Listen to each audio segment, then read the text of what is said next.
रामकृष्ण हरी. हे कलियुग घोर आहे हो. हे कलियुग जे आहे, या कलियुगामध्ये प्रत्येक जन्माला आलेला माणूस चुकीचं पाऊल टाकतो. जन्माला जेव्हा बाळ येतं तेव्हा त्याला आई विठ्ठल विठ्ठल म्हणायला शिकवते, त्याला ज्ञानाचा मार्ग दाखवते. ते बाळ लगेच हात जोडून टाळ्या वाजवू लागतं, विठ्ठल विठ्ठल म्हणू लागतं. कारण परमपिता परमेश्वराने जन्माला घातले की तुला ज्यानं जन्माला घातले त्याचं स्मरण कर. जेव्हा त्या बाळाला कळत नसतं, ते अज्ञान असतं, तेव्हा ते विठ्ठल विठ्ठल म्हणू लागतं. आई त्याला विठ्ठल विठ्ठल म्हणायला शिकवते. तिचा एवढाच भावार्थ असतो की माझ्या बाळानं ज्ञानाच्या मार्गाने गेलं पाहिजे. परंतु ते बाळ पुढे ज्ञानाच्या मार्गाने जातं का हो? नाही जात. लहानपणी त्याला सर्व आठवतं की मी कोण आहे, मी कुठून आलो आहे, मी काय केलं पाहिजे आणि मी कोण आहे. त्याची सुरुवात तर होते विठ्ठल विठ्ठल नावाने, परंतु शेवट होतो का हो? नाही होत. शेवट विठ्ठल विठ्ठल नावाने व्हायचं असेल तर सद्गुरूला शरण जाणं गरजेचं आहे.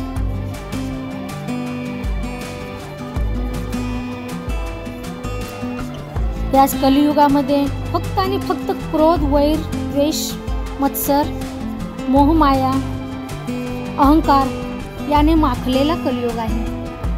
हा पापाचा कलियुग आहे. या कलियुगामध्ये आपण काय घ्यायचं आणि काय सोडायचं हे आपण ठरवायचं आहे.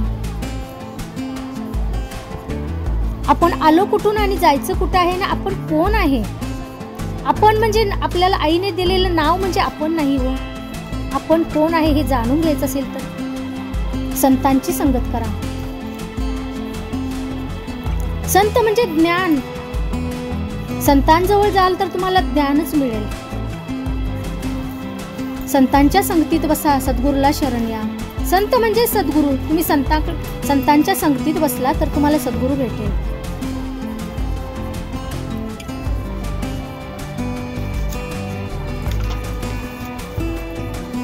बघा, तुम्ही आयुष्यात आपल्याला वाटतं की आपल्याला कोणतंही दुःख संकट येऊ नये म्हणून आपण देवाची भक्ती करतो. सर्व काही ग्रंथ वाचतो, ज्ञानेश्वरी वाचतो, भागवतगीता वाचतो, सर्व काही करतो, आपण भक्ती करतो मनापासून. परंतु ती भक्ती फळाला येण्यासाठी काय करणं गरजेचं आहे?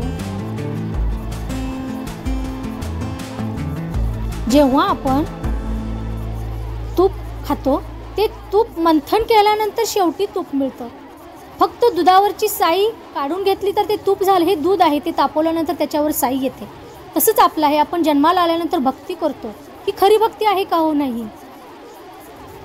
या साईचं दही लावावं लागेल, दह्याचं मंथन करून लोणी काढावं लागेल, त्या लोण्यावरती प्रक्रिया करून नंतर आपल्याला तूप मिळेल. असं आपली भक्ती आहे. आपल्या आयुष्यामध्ये खूप मंथन केल्यानंतर आपल्याला भक्तीचं फळ मिळतं. त्यासाठी आपल्याला चांगला माणूस बनणं गरजेचं आहे. सद्गुरूला शरण जाणं गरजेचं आहे. संतांच्या संगतीमध्ये बसणं गरजेचं आहे. आणि तुम्ही पुण्यही कमवण्यासाठी खूप काही करता. गरिबाला जाणता, अपंग, निराधार, वयोवृद्ध सर्वांना जाणता. तुम्ही दानधर्म करता. जसं करता त्याचं तुम्हाला फळ तर मिळतंच हो. परंतु तुमच्यामध्ये जर अहंकार आणि स्वार्थ असेल तर याचं काहीही उपयोग नाही. भक्त करणारे 4 प्रकारचे असतात. एक भक्ती करणारा संत असतो. तो भक्ती कशासाठी करतो? जसं म्हटलेलं आहे, भक्ती करणारे 4 प्रकारचे लोक असतात. हौशा, गौशा आणि नवशा. हौशा म्हणजे हौसेनं आलेला असतो की खरंच भक्ती कशा प्रकारे करतात हे बघण्यासाठी आलेला असतो.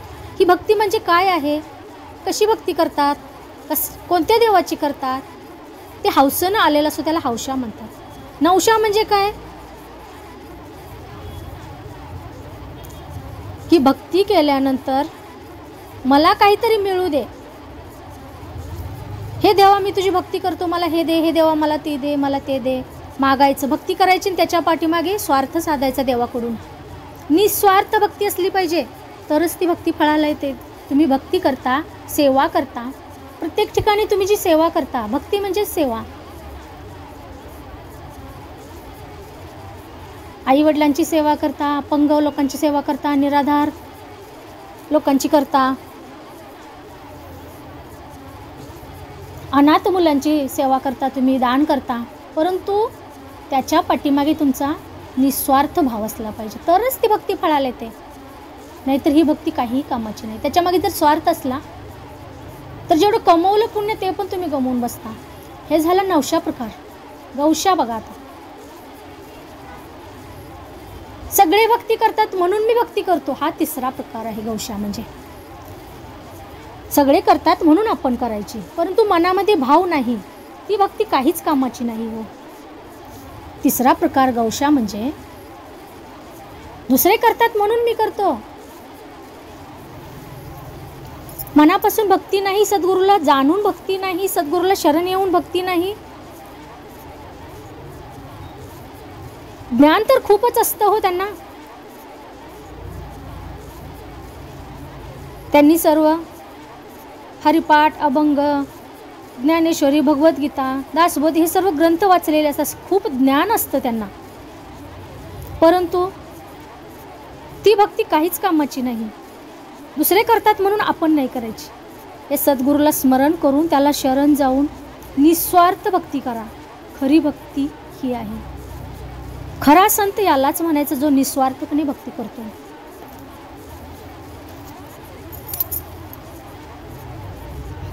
भक्ती सद्गुरूकडून ब्रह्मज्ञान घेण्यासाठी तुम्हाला कोणती अट नाही हो. खानपानवरती अट नाही, वेशभूषेवरती नाही, भाषावरती नाही, कशाचीही अट नाही. ना पैसा नाही लागत, ना काही नाही लागत, काहीही नाही. तुम्ही काही खाऊ शकता, काही करू शकता. तुम्ही काही खाऊ शकता, आहार विहार, त्याच्यावरती बंधन नाही. फक्त एक श्रद्धेचा नमस्कार करा आणि या परमपिता परमेश्वराला तुम्ही जाणून घ्या. हा कोण आहे त्याला जाणून घ्या. तुम्ही कोण आहे, तुम्ही आला कुठून आणि जाणार आहे कुठं, याचं वर्म जर तुम्हाला जाणायचं असेल तर सद्गुरूला शरण जाणं गरजेचं आहे. जीवन आणि मरण हे 2 किनारे आहेत. आलेलं पहिला किनारा जीवन आणि दुसरा किनारा मरण.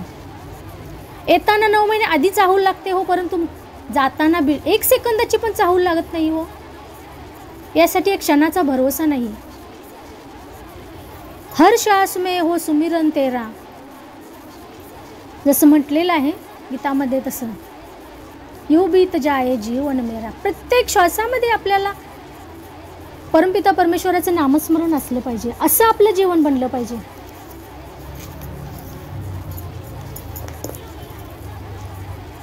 तुझं गीत गाताना माझा सकाळ संध्याकाळ माझी कशी होते देवा, मलाच समजत नाही. फक्त आणि फक्त मी तुझ्याच भक्तीमध्ये तल्लीन आहे, असा भाव असला पाहिजे.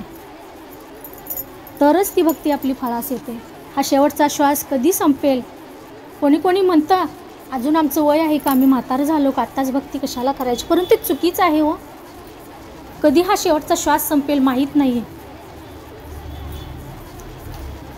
भक्ती करायला वेळ, काळ, वय काहीही बघू नका.